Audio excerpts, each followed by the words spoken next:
What's up, bro? What's up, bro? And welcome everybody to the show. This is Peliculas with the Bros. My name is Adrian. My name is Ivan. And Peliculas with the Bros is a show where me and my brother Ivan discuss a movie. Every week we discuss a new movie. Ivan, what's the movie of the week? Little Shop of Horrors. Correct. Little Shop of Horrors.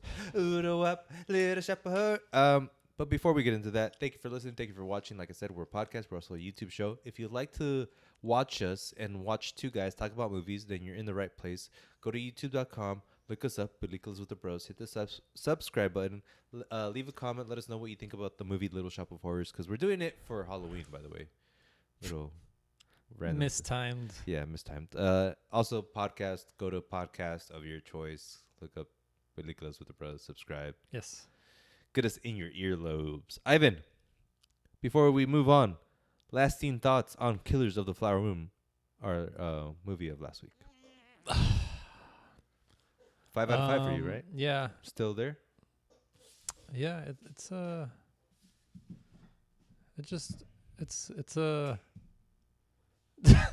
don't. It's a classic. It's a classic. A modern classic. As Modern. much, Yeah, that's a good one. even though like I don't know. You can't really say something's a classic when it comes out. But it is. It's pretty good. We know it is. Yeah. It's like one of those movies 20 years from now. A guy is going to show his kid, like, watch this film. Watch this for a couple days. Learn you something. About the Osage. Osage. Get you some culture. Killers of the Flower Moon for me. I don't really know. I liked it. Loved it. Loved it. I love the Osage. Ivan, get ready. Oh God. Get ready to sing some songs. Oh God. Get ready to do a little doo-wop. Doo-wop. Doo-wop. Ivan, what's the movie of the week? Little Shop of Horrors. Written by Howard Ashman, directed by Frank Oz. The premise of this movie. Mushnick's flower shop in downtown New York is in shambles. No customers, no money has led the owner to consider closing the shop, leaving his two employees, Seymour and Audrey, without a job. Seymour asks the owner to reconsider as he has a plan to bring in business for once to the desolate flower shop, and the plan revolves around a strange plant. Ivan, with the cast of Tell me. Rick Moranis as Seymour Krelborn, What? Ellen Green as Audrey. Okay. Ivan, do your best Audrey impersonation. I'm. She does this thing where it's like, oh, Seymour. No, it's not like a lisp. It's a, oh, Seymour. I can't do it. That's pretty iconic, I'd say. Everyone does that, you know? Vincent Gardenia, that's actually funny, as Mr. Mushnick. Steve Martin as Oren Ciravello. Levi Stubbs as the voice of Audrey II. Jim Belushi's here in a cameo. John Candy's in a cameo. Bill Murray as Arthur Denton. Ivan, Yes. how this movie was made. It's adapted from a Broadway musical that's actually adapted from a 1960 film. Jesus Christ. The musical was made by the guys who later go on to make Little Mermaid and Beauty and the Beast, Alan Menken and Howard Ashman. Wow. Little side tangent. When I was listening to this movie, there was a song that I'm like, this sounds like a Disney song. Mm-hmm. It was. Say less, if possible. David Geffen, the illustrious music exec producer, Yeah. produced this film. Wow. And he got Steven Spielberg to co-executive produce. And he wanted Scorsese to direct, which he was going to until there was a dispute with the OG film's screenwriter. Okay. So both of them left. And Frank Oz was like, I'm your man. He was gonna do a musical. Would have been the first. Might have been the last. Hmm. Yeah, what would that we just watched Killers of the Flower Moon. What would Yeah. he do with Little Shop of Horrors? I don't know.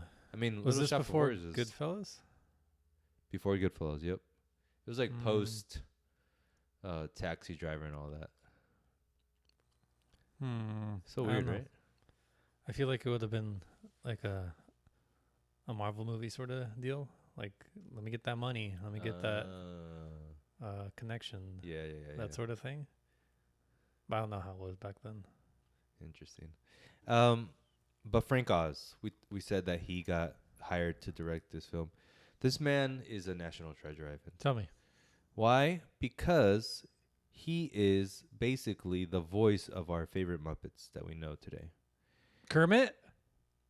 Damn it. Maybe not Oh. all of our favorite Muppets. He did Fozzie Bear, Miss Piggy, Sam Eagle, Animal, Marvin Suggs, and from Star Wars, he did Yoda. So he was a puppeteer for all of the those. voice or just a puppeteer? Both. Oh, okay. Did he direct the Kermit movie or that one Fantasia Kermit style thing? He directed The Great Muppet Caper. Sorry. Let me read through that. He directed The Great Muppet Caper. Nope, sorry. Oh, what the heck? Okay, I'm sorry. I'm reading the wrong thing. He directed The Dark Crystal. That's the one I was talking about. Okay. Yeah. The Muppets Take Manhattan, Little Shop of Horrors. His most famous movie, probably Little Shop of Horrors. But he did Bowfinger. Remember Bowfinger? And one of the movies he did in his later years was The Stepford Wives. Do you remember that film? Nicole Kidman was in that movie. Whatever. Ivan, the guy is he's kind of weird, right? He went from a puppeteer to a director. Yeah, that's pretty talented, I'd say. Yes. And most of the movies that he's made have been not critically acclaimed, like, oh, this guy. But they're good movies, you know? People like them. And a wide range of movies, too, from musicals, Muppets, obviously. He did The Indian in the Cupboard. Did you ever watch that movie? The movie? Yeah. That's pretty good. All right. And Bowfinger. And In and Out, which... the restaurant? No, I'll save that story for another day when we cover that movie, if we ever do. Ivan. Yes. Enough of that. What'd you think of Killers of the Little Shop of Horrors? That's exactly what I have right here. Killers of the Little What do you think of Killers of Little Shop of Horrors? Is that an accident or are you a psychopath? Definitely an accident. What do you think of Little Shop of Horrors, Ivan? Be generous. It's good. Damn. It's good. Ivan, I thought it was... when I watched it, I was like, this is fun. By the end, I'm like, okay, I'm done. Yeah. But if I take a step back, think about it critically. Yeah. 1980s rose-tinted glasses. Yeah. Culturally. Giving it a lot of leeway. It's great. Just kidding. No.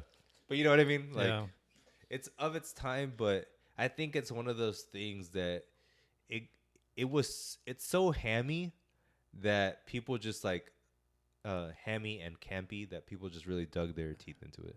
I'm thinking back then they knew it was bad. Not bad, but like they like, this is cheesy, this is that. Like I feel like they were aware of that. Where like I kind of felt like for a while that they didn't know they were watching something bad. Right. But now you think they do. They do know, and they're like, and they wanted that. Like the way I would want a dumb movie. Like how I like the movie Bottoms, but in 30 years people might be like, they like that, and I'll be like, what's wrong? It was great.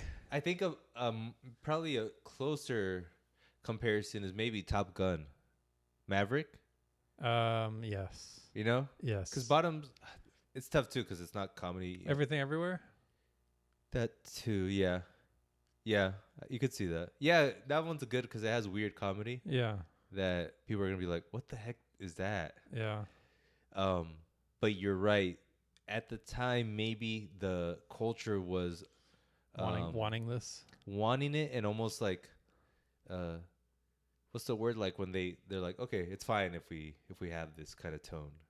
They're accepting of it, you know. Whereas now, this hammy, campy tone is very poo-pooed on. And I think, even today, I feel like they can do it again, and they'll be like, "Oh, this is taking me back." Like this, like Stranger Things. I watched that. I'm like, this is kind of old already. Yeah. But if you're into that genre, Yep. then it's like, what do you mean? This is the greatest thing ever. It's E.T. again. Yes. Again. Yeah.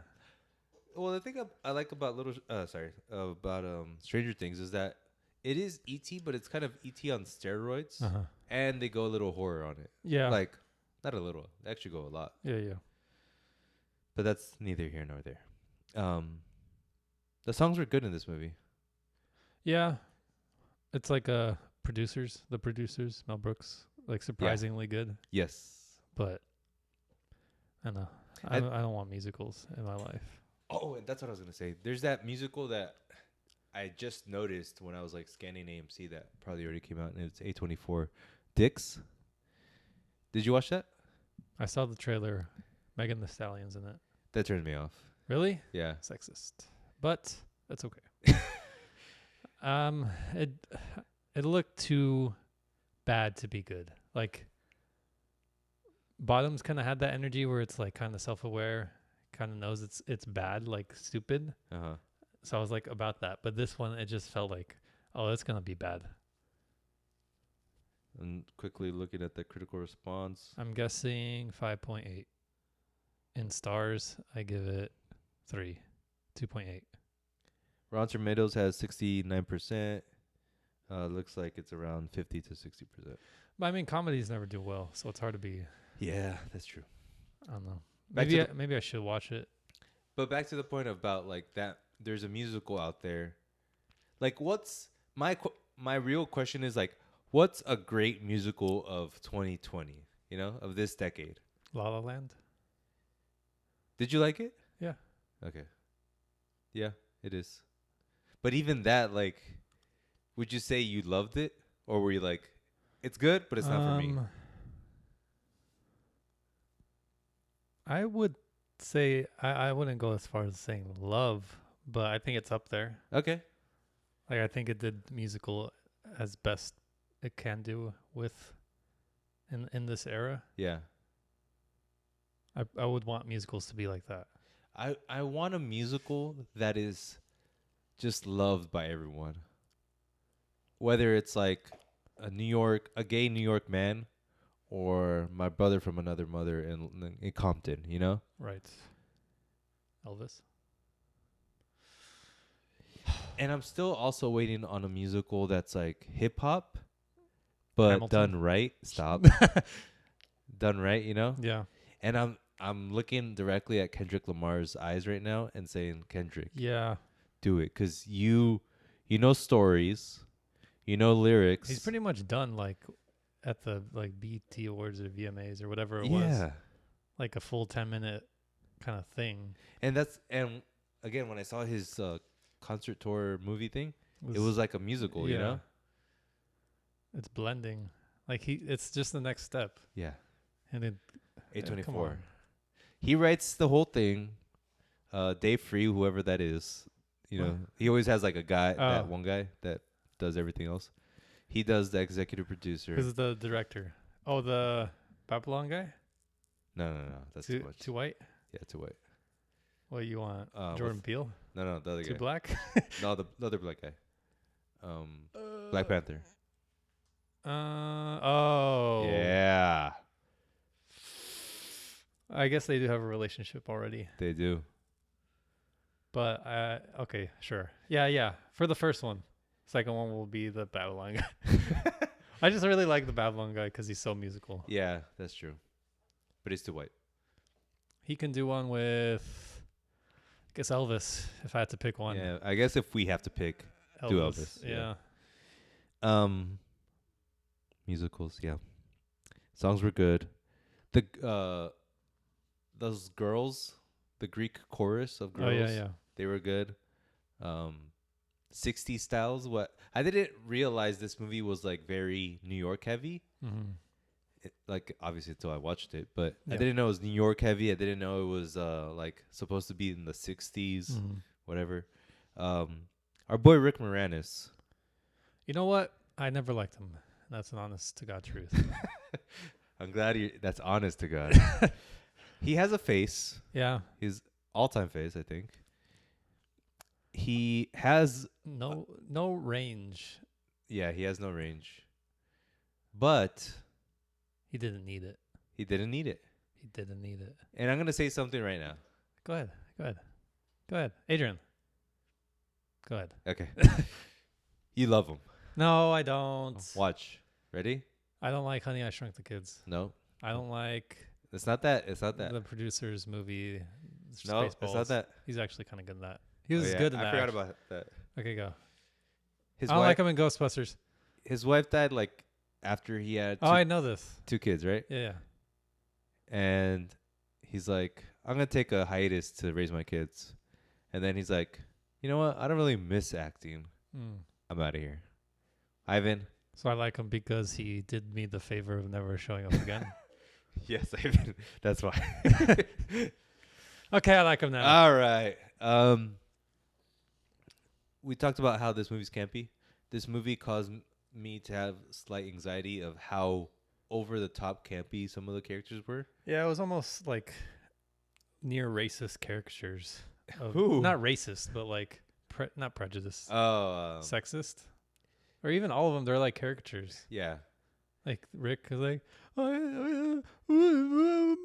You know what? Okay, so I hate Audrey. yeah. Rick was fine. For me, I'm like, okay, you can be this guy. But Audrey was just like, oh my God, I can't take this woman. Yeah. And then there's like random people that would come into the store, especially the first guy that noticed the flower. It's like, hey, what's that flower? Yeah. I'm like, oh, I can't take this right now. I don't know. Something about the hamminess of it just was insidious. Yeah.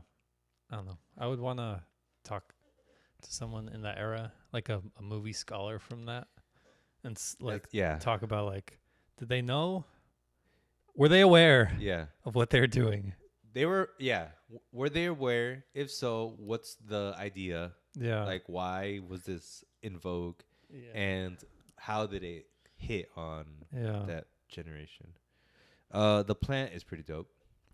Yeah, I appreciated the like CGI or Nope. prosthetics. Yep. What do you call that? Puppetry? Yep. That it did? Well, the lip movement? Yeah. That was like, how did they do that? Yeah. It's a little magical there. And that's why people, directors, less CGI, more practical. How much could they do with a practical, you know? Mm-hmm. Wow. Like if they remade this today, all CGI, I know, man. It would be horrible. musical. And that's like a thing that I think they knowingly got Frank Oz knowing that he's like puppet master, Oh, yeah. you know? And it worked out perfectly. Hmm. And little super side tangent.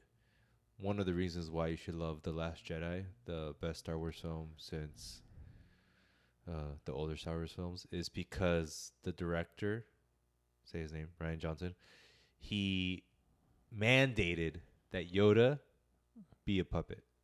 I don't even like that. You know what? I always preferred the CGI Yoda. Oh, God damn it. You don't know what you're talking about. Yeah. Oh, okay. So, You did? CGI? yeah. You like the little flippy Yoda? Yeah. Well, Oh, that's racist. you did it. Yeah. Somehow Mexican or whatever. I just like how old and frail he was, and then when it was time to go, he was like, That was so stupid. Like, how was he just like, all right. imagine. Are you ready, Palpatine? But I remember when we saw that in theaters. Do you remember that? We were in theaters. We were with Macrina's kids. I don't remember, man. I was just giving context for Okay. the viewers who really want to know. Yeah. And like, he started doing the crazy stuff, and all the little kids like, yeah, woo! Okay, now I don't like it. This movie feels very built on a studio, Okay. Yes.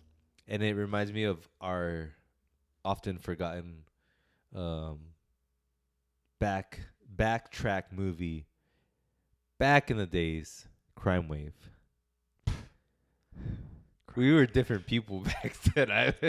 We watched that and talked about it, man. All of our cells that were part of our body at that time Yeah. have left, and Yeah. we're different people now. We should rewatch that. We should have done that for this. Oh, that movie was horrible, though. Yeah, but I would want to rewatch that more than this. Wow. I feel like your rating's gonna be low for this movie. I'm respectable. Okay. Alternate intended ending. So there was an ending for this film Yes. that involved both of the main characters dying. Okay. Audrey and Seymour. Yeah. They filmed it. It cost $5 million. They screened it. People were like, "This is bad. Mm-hmm. We can't have our guys dying." So they reshot it. Yeah. And they lived. Okay. The crazy thing is that one of the explanations was like, in the play they died when they did the play, the Broadway musical. But people were okay with that because at the end they would come out and bow. Oh. But in movies, So you people can't are do stupid? that. Yeah, so people are stupid. Why'd they die? I don't like they die. And then they re-released this film like 2000s, whatever, with the original ending, and people clapped when they died. Like, yeah, that was great. I think it would have been better if they died just because they kind of both sucked. Yeah. And he kind of Turned. Yeah, he was evil by the end. Wow. I would have liked it. I would have loved it. No, I would have liked it more. Okay, let's talk about the best things about this film. To me, at least. Tell Steve Martin's character. Oh, yeah. He was just gold all the way through. I loved his character. I'm not sure how close it is to the Broadway or the movie, whatever. But I love how, like, he flipped the script, or they flipped the script, where you think he's, like, probably, like, this, like, oiler guy, or he's, like, a mechanic, right? Yeah. But he's a dentist. Yeah. And, like, how much he loved Giving inflicting pain was disgustingly amazing. Yeah. That's good. I think that was the only perfect thing, like timeless part of all of it. Okay. Where like this could be in any era and it'll be funny. Yeah. Him with the Bill Murray thing too. Yeah. Lastly, is the Bill Murray was very odd. Yeah. And what is it, like a masochist? Right? Yeah. That was crazy.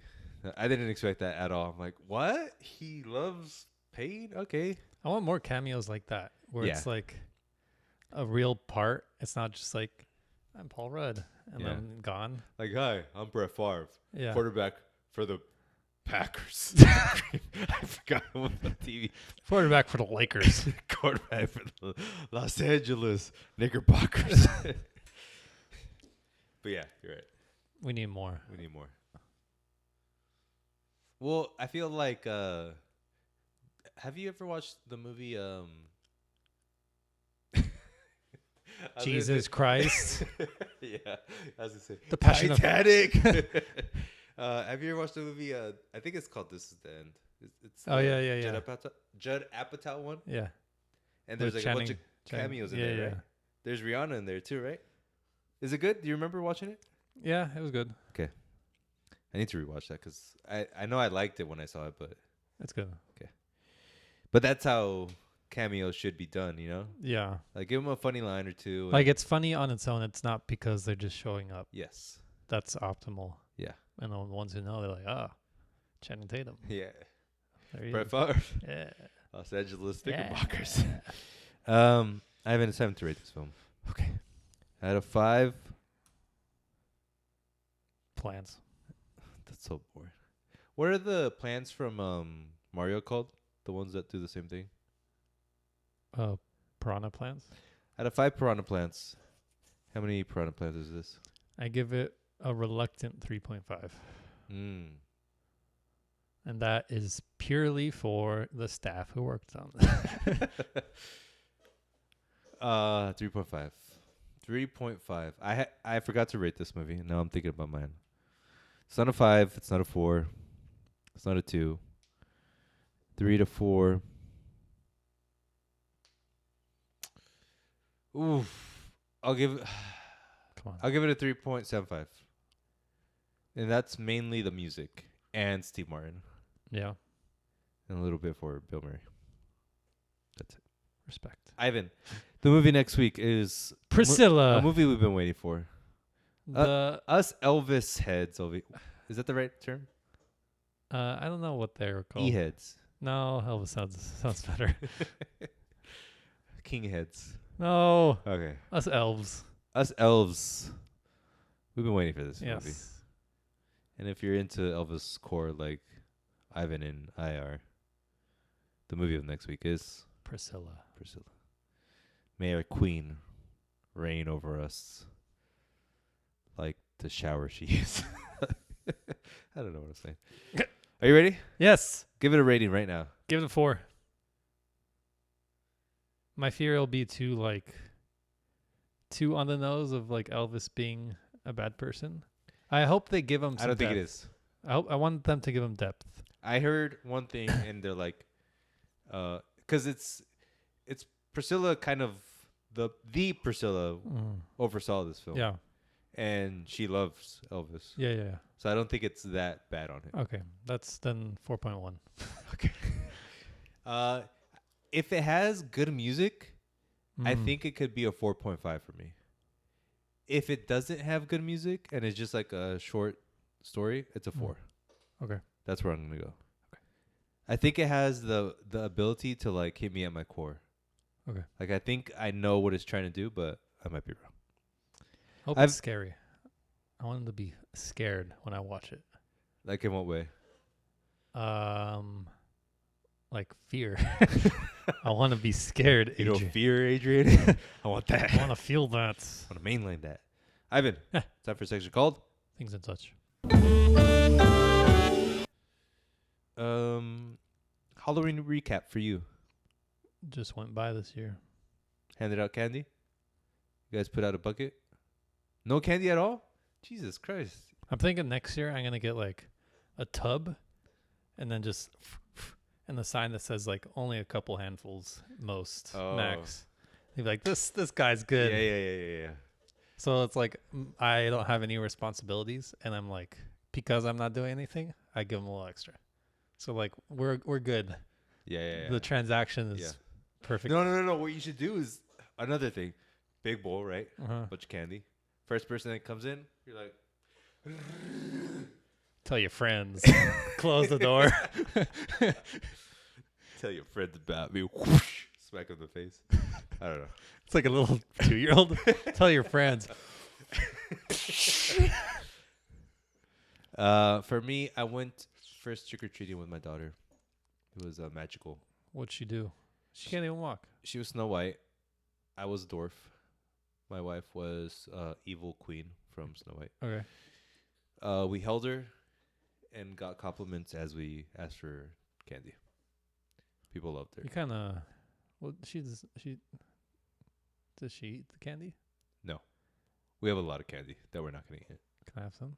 Yes. Thanks. Main takeaways. We went to an area called Old Town in San Diego. You know of it. But we went in the hills of Old Town, and they have nice houses. Manchones. And we went to one house that was literally a mansion. Like they have a gate, you walk in, they have like it's like literally like where Tony Montana lives. Nice. That was kind of crazy. And then there were houses that were decorated nicely. That was cool. But one house that I'm thinking of right now that's standing out, there's a big line for it. Get to the front. There's like 3 people on chairs, right? One guy is playing a piano. Mm-hmm.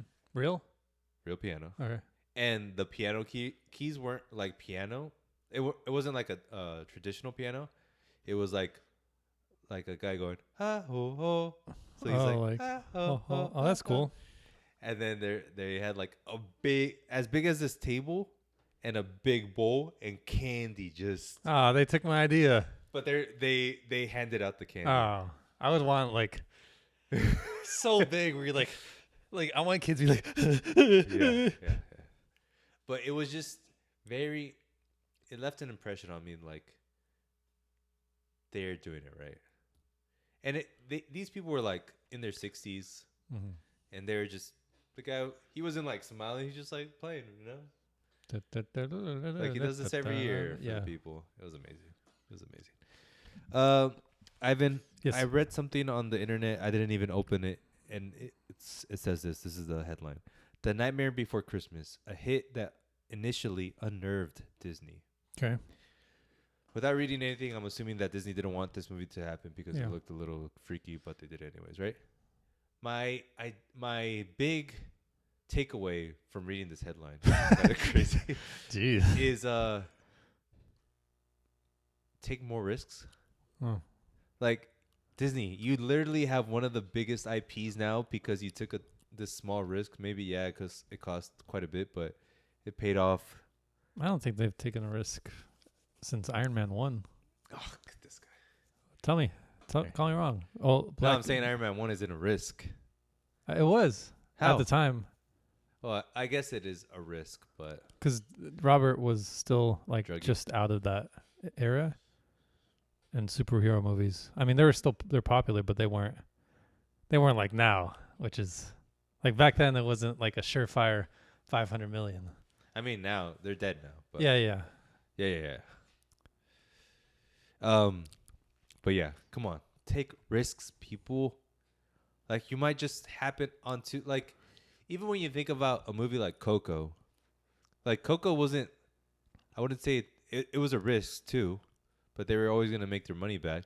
But now that movie is gonna make so much money for them for 100 years because they're gonna decorate Disneyland California Adventures like Dia de los Muertos, Yeah. which you probably have an issue with that too. Huh? Consumerism. I mean, I think that's like the good version of consumerism, Okay, right. the best kind. Not that it's Yeah, that great either way, yeah. but it's good enough. But you know what I mean? Like, Yeah. come on, people, let's do this. Anyways, Ivan, what have you watched? Still watching Veep. Okay. And Whose Line. So they're great. I went to your room when my daughter was being taken care of Yeah. our mother, and you had Whose Line. Oh yeah. paused, and I thought you were home Oh, because of that. I was like, he must be here. He's watching it. But yeah, gone. you were gone. It's because I turned off the auto thing on my iPad recently. Auto off, and I forgot to like click because I'm usually like pause. I'm out. Uh-huh. So when I came home, I was like, what the heck? But yeah, that show's great. Where is it on? HBO? Hmm. Okay. They have the old and the new. Okay. I'm watching new right now, and then gonna do old.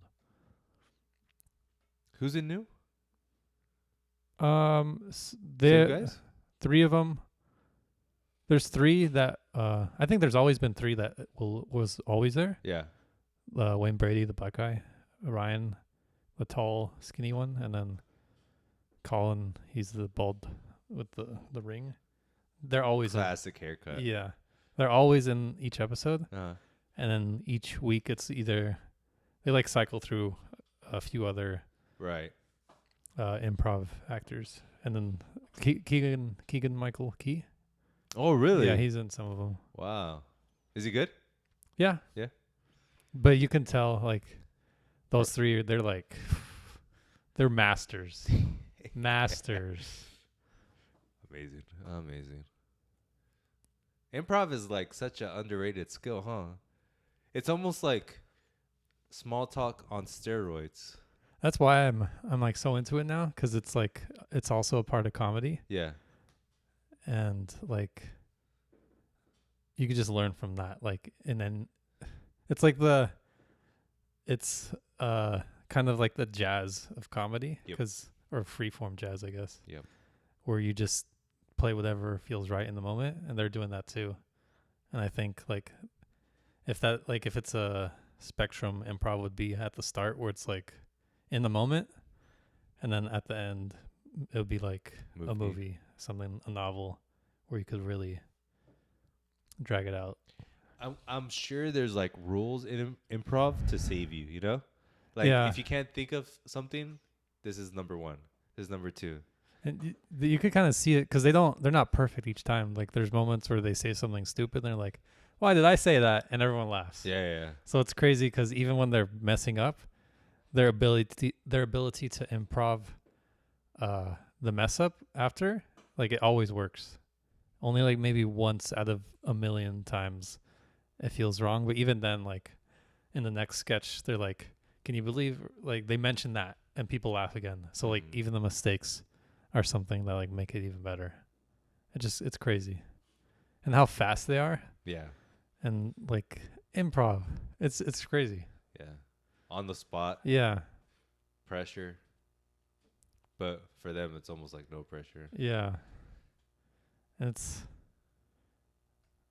being able to be in the moment too. Because they have to like see everything, like hear everything, be really focused on what everyone's saying. Yeah. So you have the most content available to you to move on to the next point. Because if you're not paying attention, you're gone. Yeah. So it's the most like in the moment form of comedy ever. And storytelling. Some of them are like I'm like writing down moments from each episode that I feel like are good stories. Because like the really funny ones, you could flip it to be like dramatic and it would still work. And like you could compare like, oh, that one wasn't that funny. And if you think of it as like a story, it's like, oh, that story wasn't that good. That's why. So like the better the story they make on the spot, the funnier it is. Like it's direct correlation. That's cool. That's pretty cool. Well, speaking of comedy, I for some reason decided to watch SNL. Okay. Live? Like Saturday night, you watched it? Yeah. Like a rerun. You could watch a rerun. Wait, no, yeah, I watched like last week's episode. Okay. Don't look at me like I'm stupid. Well, it's called Saturday Night Live. When'd you watch it? Saturday. At what time? Night. Was it live? Live. And I wanted to watch it because I know it gets like poo-pooed on, but I also know that it's like classic and it's comedy. So I was like, let's see where it's at. Yeah. And it does, for the most part, it's not that good. Yeah. There were moments that were funny. There was one specific moment where they're doing a sketch where basically it was like George Washington and like 5 guys, and they're just game planning on what they're gonna like the country they're gonna create. And one of them was a black guy, and each of them were like, "Yeah, we'll create something like this." And George's like, "Yes." And then the black guy's like, "A land where all men are equal." And he's like,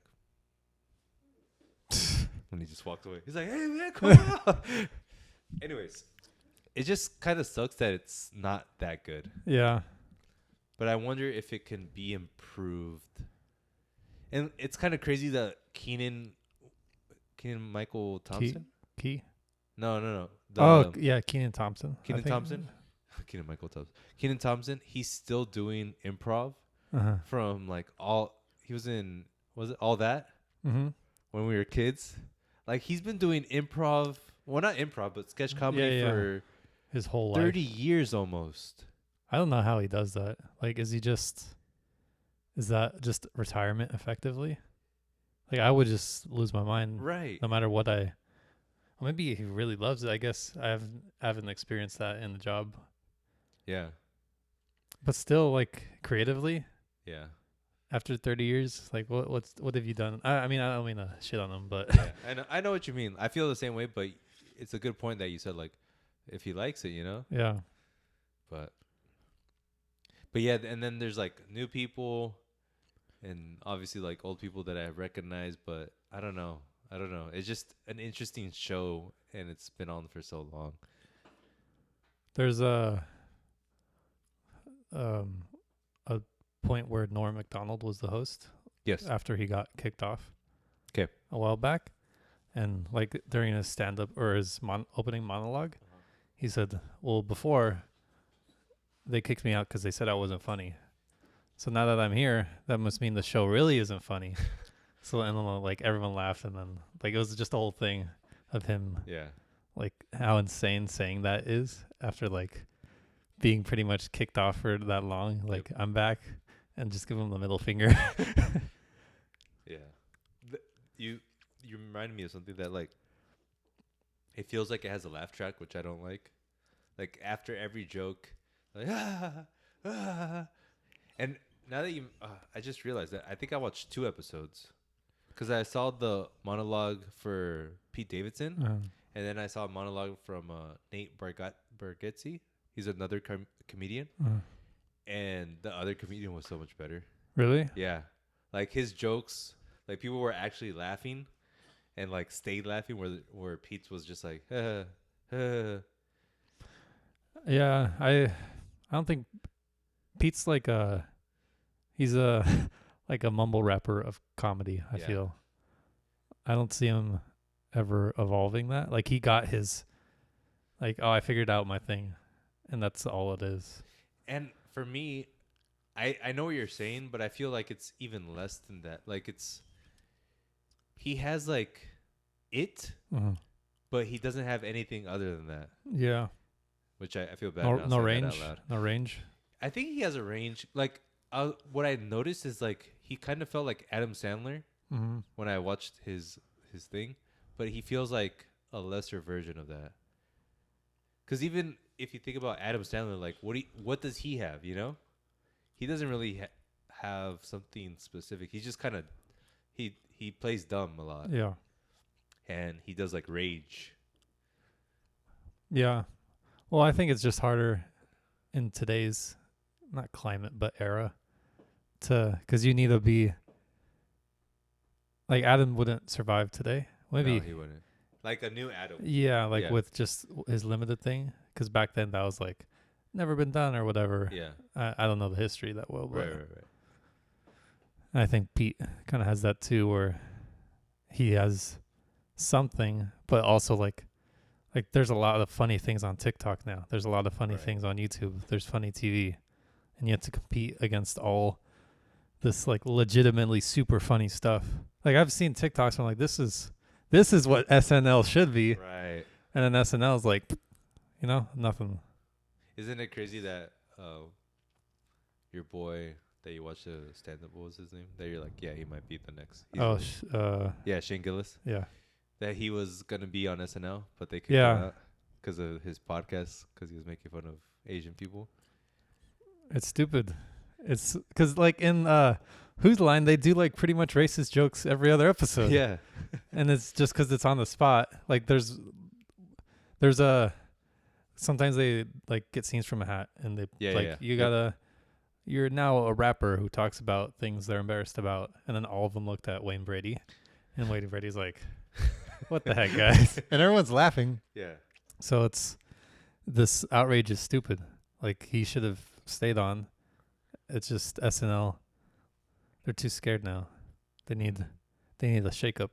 They need to change the formula because it doesn't work anymore. But that's the thing, like they will never do it, and the people who need the better version of that just go to podcast, or like you get that somewhere else and you get it for free essentially. It sucks because they have like the biggest platform ever. I know. Like imagine, they would just be able to revolutionize culture easily if they just were funny. they took risks. Yeah. But they can't. No. I want to watch 30 Rock now. Ivan, PG Lang, your boys, they're coming out with a phone. 250 phones. So if you want one, get ready to pay a lot of money on eBay. I hate it. But it's only a phone. Yeah. What do you think about that? No distractions, no. I like the idea, but it just feels so random. Like I feel like they haven't really established what PG Lang is first, and this just is like they're making a phone. All right, 250. Like if they're about kind of minimalizing, which is or having a more genuine living style, why 250? Why'd you make it exclusive? Shouldn't it be like millions, so you can, like Kendrick would have the power to change the culture by like selling them things that are good for them? Yeah. It's I don't know. Like why 250? I think they would love to have millions, but is this like first stock? Yeah, I think it's hard to sell millions, or it's hard to sell at all, Like people The issue is that you really have to start with. I think it's like you have to start with yourself, and like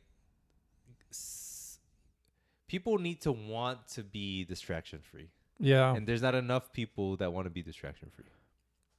I think just focusing more on the art instead of making the product would have been better for PG Lang. Yeah, Like, it that's a should good have point. been a production company for up and coming artists, like in all genres. Mm-hmm. Like, he's like A24 and he makes movies, games, whatever. And then Which it could be, but this so is, far, like, first step isn't that. yeah, I think that would be a lot more beneficial than, because this is like almost cramming your values down somebody. But if Yeah. you put it in art, then people kind of get it on their own instead of like, oh, Kendrick says we got to minimalize. I guess he's kind of corny now. that's a good point. What else have you been watching, reading, listening, playing?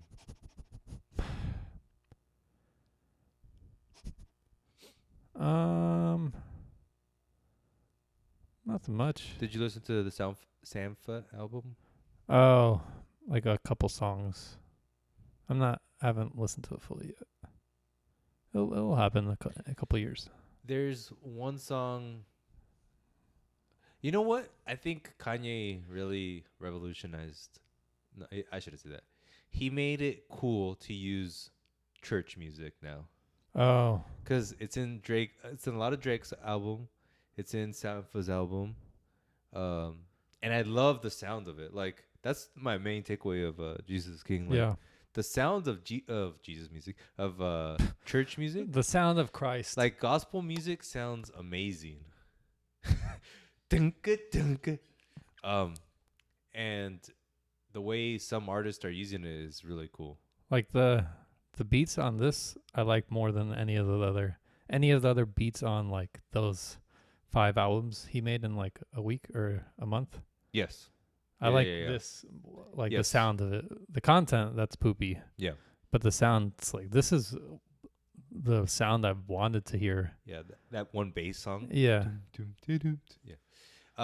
On the new Drake album, there's a song. It's like, where he's like praying for God to find a boyfriend for his ex. It's like pray, and then it's like a chorus, pray again, and I'm like, that sounds good. I wonder if Kanye's mad. I would be like, I wouldn't even blame him if he got mad. Yeah. Because like he got the most hate during this pretty much, and now Drake does it. It's horrible. Well, yeah. Now artists are using it to spew secular thoughts, non-secular, I don't know, just not Just don't. holy thoughts. Unholy thoughts. Yes. Well, we're holy people, Ivan. And I don't know a better segue to go from whole to end the podcast. And since we're holy people, let's end this podcast with that. Okay. Next week's movie is Priscilla. Priscilla. We'll be back in your earlobes, on your eyes next week. Peace out. Bye.